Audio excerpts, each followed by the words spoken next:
Welcome back, players. I'm Jack with 36 Cancel. This is Coco the Weiss Cat. And you're watching part 2 of our Introduction to Weiss Schwarz series, Under the Microscope. It's very possible that thanks to YouTube's progressively downward spiral of bad updates and slanted algorithms, that you missed part 1. Just in case, it's the first link in the description. So last time we introduced you to Waifu Wars. We went over the basic framework of the game, how to play cards, attack your opponent, and eventually win the game. So this time, what we want to do is take a closer look. If you've tried a few games of Weiss, or maybe just read a few cards with a lot of text on them, you might have some questions. When does this card's ability happen? Can I play this card now, or do I have to wait? So what we want to do in this next part is go through a game with a lot more attention to the details. We'll explain how turns, encoring, attacking, and other functions work in full. To do that, we're going to replay that game we looked at in the first part, but this time we're going to go deeper. We'll guide you through the steps that we take through each of our turns so that you can get a really good handle on how the game flows. This will be a great way to grasp just how a game of Weiss looks and feels. So without further nonsense, let's just jump in. So we're back with our sample game here. Remember how we started off by drawing a card and then clocking? Well, there's more going on here than just that. Even these simple things happen in a certain order to keep the game structure solid, and we'll look at that now. So, in Weiss Schwarz, everything happens inside of what we call phases. You can't play more characters when you're attacking, you can't move your characters around when you're being attacked, and you can't decide to clock and draw 2 more cards at the end of your turn. Every turn in Weiss has an order to it, and that order is divided out into these phases. You'll move through them on your turn, and each one has a purpose and set of things you can and can't do in it. So let's go back right to the beginning of that game. We shuffled our decks, we decided who would go first, and then we decided if we wanted to mulligan. So after that, the game began with my turn. Every turn begins with the stand phase. Before you do anything else, if you have characters on the stage, you turn them right side up or to the stand position. After that, you go to the draw phase. You draw a card for your turn, and then you move on. So now comes the clock phase. This is where you decide whether or not you want to clock yourself, and choose a card in your hand to put in your clock to draw 2 more cards. You can't use events, play characters, or use abilities until the clock phase is over, so you can't play a character and then decide you want to clock. All of that happens in the main phase, which you move to after you decide whether or not you want to clock. The main phase is where you play characters to the stage, move characters around, and use abilities and events. The reason all this is separated out is so you can't move characters around or use abilities while you're attacking or still setting up your turn. So I played this Miku during my main phase this turn. After I move out of my main phase, I can't play any more characters from my hand, and I can't move any characters around on the stage. So now there's the climax phase, where if you want, you can play a climax into your climax zone. If you do, it'll stay there until your turn is over, and then go to your waiting room.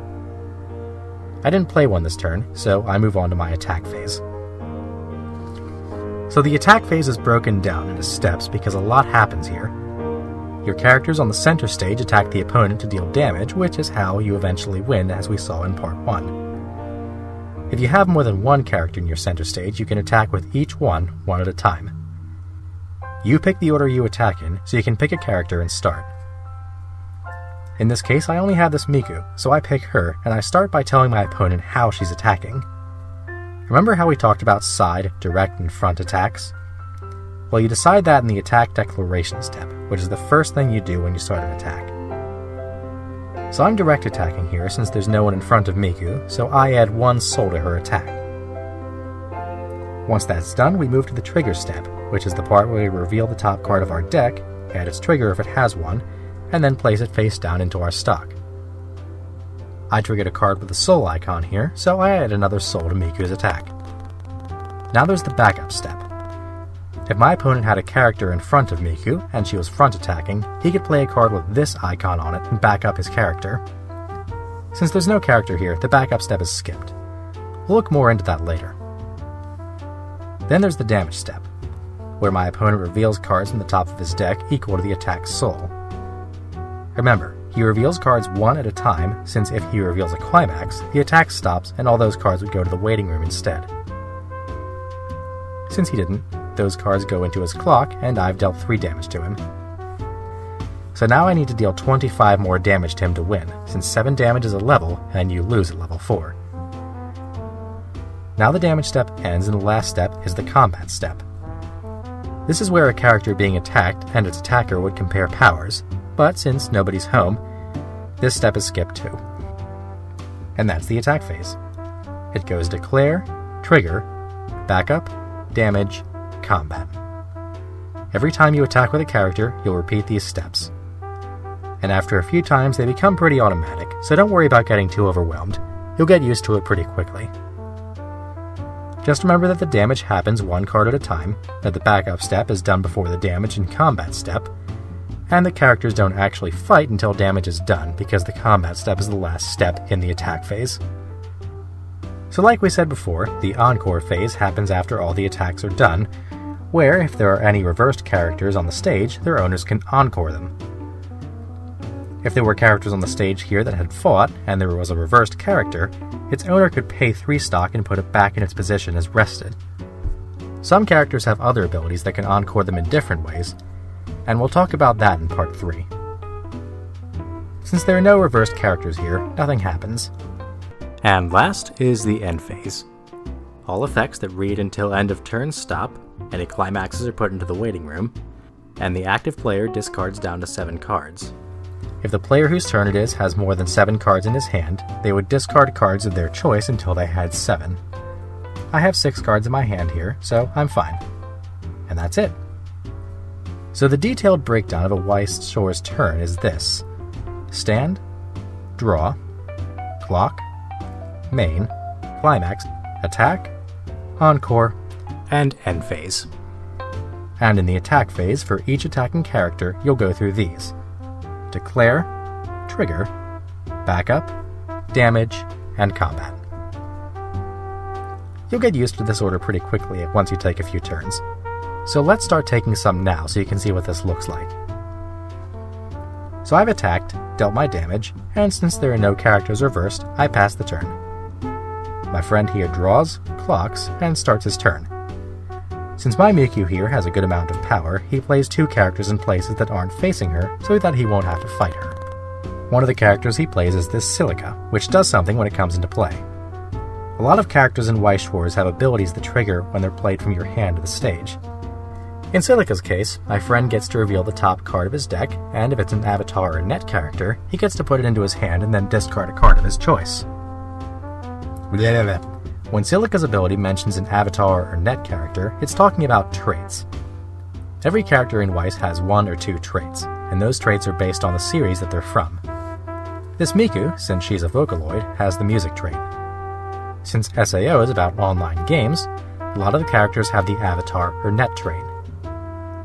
So my friend reveals his card, and it's an avatar card, so he gets to put it into his hand and then discard a card. Now that he's done playing characters, he moves to his attack phase. He doesn't play a climax, so he decides he wants to attack with this Kirito first. So he declares a direct attack, which, like we said, adds 1 soul. He triggers, gets no additional soul, and I take 2 damage, 1 for Kirito's base, and 1 for the direct attack. Now he moves on to this Silica. She attacks, he triggers, and reveals a card with soul on its trigger icon. So he attacks for 3. 1 for her base soul, 1 for the direct attack, and 1 for the trigger. On the second card I reveal climax, so I stop and put the climax in the other card I revealed for damage into my waiting room. And with no more attackers, he ends his turn and passes back to me.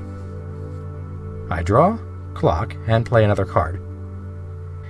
This is a Miku that has a come into play ability, just like that Silica. But when I play her, I can pay a stock and discard a card to search my library for a music card and put it into my hand. I want to do that because I want this character that I search out for later. A lot of cards in Weiss have come into play abilities that are similar, like this Kirito from my friend's SAO deck that does the same thing. We'll talk more about that kind of thing in the 3rd video in this series. So I get my character, and now I have 2 on the stage. Now I look at the powers and abilities of my opponent's characters to see where I want to put mine. This Miku has power that's greater than this Kirito, so I move her here since that's a fight I can win. and I move this other Miku in front of this Silica, even though she has a special ability where she can kill a character facing her if she's killed. During the combat step, we'll see how that works. So now my characters are where I want them, and I attack. I start with this Miku here, and declare a front attack. So I trigger, add no soul, and deal 1 damage since the only thing here for the attack is her base soul. My opponent takes 1 damage, and now we move to the combat step. So Kirito and Miku fight, and since Kirito has 2000 power and Miku has 2500, she wins, and Kirito is reversed. A reversed character, like we said before, will either be encored or stay in the waiting room at the end of the turn. Now I attack with this other Miku and declare a front attack. I trigger, add a soul, and deal 2 damage. Now Miku and Silica fight, and since Miku has 1500 power, which is 500 more than Silica's 1000, she wins, and Silica is reversed. But this is where that ability comes in. Silica reads that if she's reversed by a level 0 or lower character, she can reverse them back. So my opponent chooses to do this, and my Miku is also reversed. So now I have no more attackers, and the turn ends. During the encore phase, my opponent and I could encore any one of these characters by paying 3 stock, but we choose not to, so they all go to the waiting room. That leaves me with 1 character on stage and him with none. So I pass the turn back to him. He clocks, draws, and plays some more characters. But before he attacks this turn, he plays this climax. When he plays it from his hand, it'll stay in the climax zone until the end of turn, until it's discarded to the waiting room. When you play a climax to your climax zone, it'll have text on it that explains what it does. In this case, this climax gives all his characters plus 1000 power and plus 1 soul until the end of turn. So his characters are stronger, and they'll do more damage. So he takes this Kirito and side attacks my Miku since he would lose that battle. Thanks to her ability, she has plus 1 level and plus 1000 power. So in addition to being 3500 power versus his 3000, Kirito also takes a -1 penalty to that attack. But he also has a +1 from that climax, so on this side attack he has 1 soul, and then since he triggers a card with soul, he attacks for 2. I take the damage, and he moves on to this Yuki. Undefeated Super Swordsman Yuki attacks directly for 1 soul, plus 1 base, and then triggers 1. And remember, she also has the climax plus 1 soul. So that's 4 total damage, and I take it. So I level up, but you'll notice that before I do, I actually have more than 7 cards in my clock. When this happens, I take the bottom 7 and level up like normal, and then put the remaining cards in my clock. Anytime you level up with more than 7 cards, just take the top cards that go past the original 7, and put them into your clock after you're done leveling. He attacks the 3rd time, triggers, attacks for 3, and I cancel. So with no more attacks, he moves on to the encore phase, and since there's nothing to do here, the turn ends. So now it's my turn, and I'm level 1. I draw, clock, and now I get to bring out my level 1 characters, which are stronger than my level 0s. So you'll see that I used a yellow card to level up here. I did that because most of my level 1s are yellow. It's always good to level up with the cards that share colors with the ones you want to play next. Remember, cards in the clock don't stay there. So if you're relying on a card that's in your clock to play certain colors, you should probably put it into your level zone when you level up. So remember that Rin I tutored earlier? Now it's time for me to play her. I actually play 2 of her, 1 in each of these slots, and I leave my Miku where she is. I also play this other Miku in the back row. She boosts all my music characters by 500 while she's there, so now all my characters are stronger. Now I have these characters where I want them to attack, and I move to my climax phase. I play this climax called Soundless Voice, and now something special happens. You see, in Weiss, one of the most notable mechanics in the game is called a climax combo. Remember how characters in Weiss are based on the stuff the characters from the show or game did? And how climaxes are based on notable events? Well, Rin and Len sang the Vocaloid song Soundless Voice. And that's why when I play this climax, their abilities happen. In Soundless Voice, Rin and Len are living together in an incestuous marriage out in the boondocks where no one can find out about their abomination of a relationship. But thanks to their shame and outcast, Rin is sick and Len can't take her to a hospital for fear of societal backlash. She dies, and Len sings about how sad he is that his sister-wife is dead. So the climax combo follows the flavor of the song. After all, this is a Vocaloid set, and a lot of the climaxes are songs, and the characters that sing them often have abilities related to that flavor. In this case, when I play this climax, Rin goes to my memory, where she stays, and I get to search my deck for this Len and put him on the stage where this Rin was. Because Len is an emo bitch boy syscon, he gets stronger if my Rin is in memory. He has 5500 power base, and plus 2000 power if Rin is in my memory. So now I attack with my syscon blonde. When he attacks and Soundless Voice is in my climax zone, and Rin is in my memory, he gets another plus 3500 power until the end of my opponent's next turn. He's very sad. So now he has 5500 power base plus 2000 from Rin being in memory, and when he attacks he gains another 3500 power until the end of my opponent's next turn. Remember, Len is also a music character, so this Miku is boosting him by 500. And finally, the climax I played gives him plus 1000 power and plus 1 soul till the end of turn. So this big syscon has 12,000 power. So he attacks, I trigger, and I deal 2 damage to my opponent. And Yuki here is way dead. I do the same with this Len and trigger a soul and deal 3 damage. My opponent levels up, chooses a card in his level zone, and takes the remaining 7 and puts them into his waiting room. And finally, I attack with this Miku. Since she has 4000 power, she easily reverses her opponent. I deal 2 more damage, which is cancelled, and my attacks are over. So my friend could encore his characters here, but he chooses not to. He's starting this turn at level 1 now, so he has better things to do. So he plays a few characters, which are these other Yukis, and 1 Xenon in the center. So he has 3 characters in the center, and now he goes to his climax phase. He plays Mother's Rosario, which climax combos with Zeka and Yuki here. And now it's time for him to show me what Zeka and Yuki can do. In Sword Art Online, Yuki is a super talented swordsman and she's never been defeated. She has an amazing skill, and her climax combo reflects that. When Yuki attacks with Mother's Rosario in the climax zone, my opponent can pay 1 stock and discard a card. If he does, he can search his deck for 2 Avatar net characters and put them in his hand. Searching 2 characters at once in Weiss is an amazing ability, and it makes sense that Yuki would be the one to do it. So he uses her ability, which triggers during the declare phase. Since her ability says when she attacks, he does it before he triggers. He declared a side attack against this Len, which means he'll take a -1 penalty. After the ability is done, he triggers a soul, and now attacks for 2 damage. 1 for base, 1 for climax, 1 for the trigger, and -1 for the side attack penalty. I take the damage, and we move on.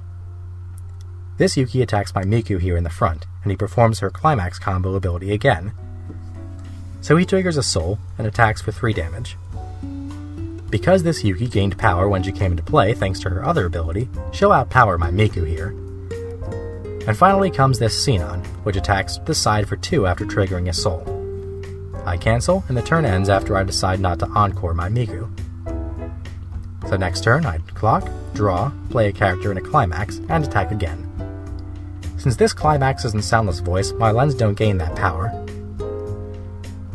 I attack, and he cancels, I attack and he takes damage, and I attack here, and this time, since our powers are closer, my opponent chooses to back up this Yuki. Remember the backup step in combat? It happens right before the damage step. So if you have a card like this in your hand, and it has this symbol on it, it has a backup ability. During the backup step, when your character is being front attacked, you can pay any associated costs and use this card.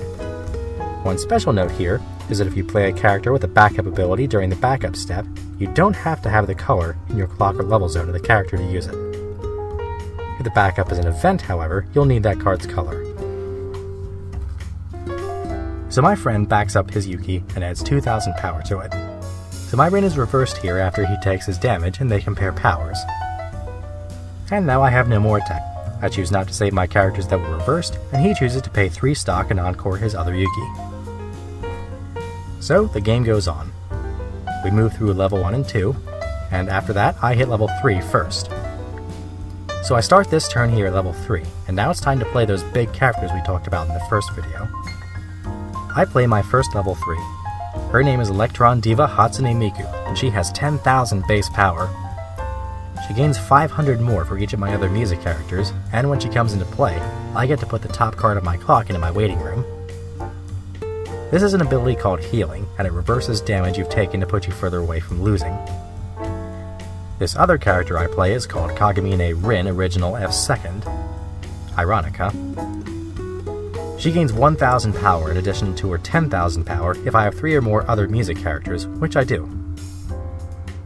She also has the ability that if damage she deals will be cancelled, my opponent takes an extra damage.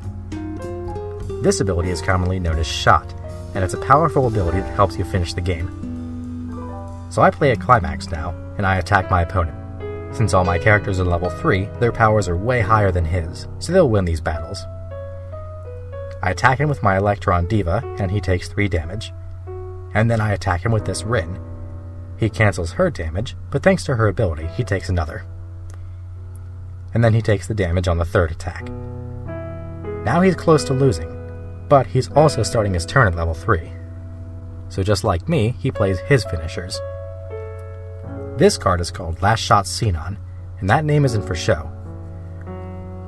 She has a climax combo with Phantom Bullet, which is Xenon's best and most practiced shot in Gun Gale, the game that the SAO cast were playing at the time of this event. When she attacks, she gets to deal 4 damage on her own, and that isn't even part of the attack.